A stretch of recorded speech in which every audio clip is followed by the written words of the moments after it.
Teacher, Yeah. before I came here, right? I Uh-huh. used to be like so depressed and sad. Alright, so what we're going to do is we are going to go to the workshop for today. So we have a handout. So workshops, usually what they do is they give you information and then you have to fill in the handout. So let's go to the workshop for today. So now the first thing you need to do is list down all the emotions you can think of. So what is it? What are all the emotions you can think of? Can we write in like a chat or anything? Fear. I mean, you can say it out anger, loud or you can write it. Happy.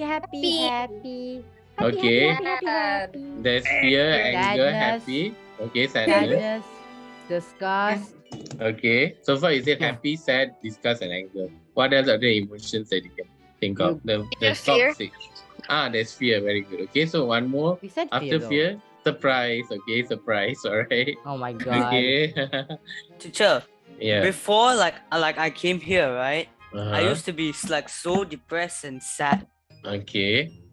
So it's normal to feel sadness. Yeah, because different- teacher, I hated the previous school. All right, it gave me so different much places stress. you find different places you find your different levels of how you feel, right?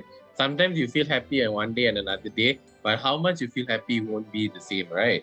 What we can do is the main thing we can do is we need to accept the emotions. That's how it helps us to grow as people.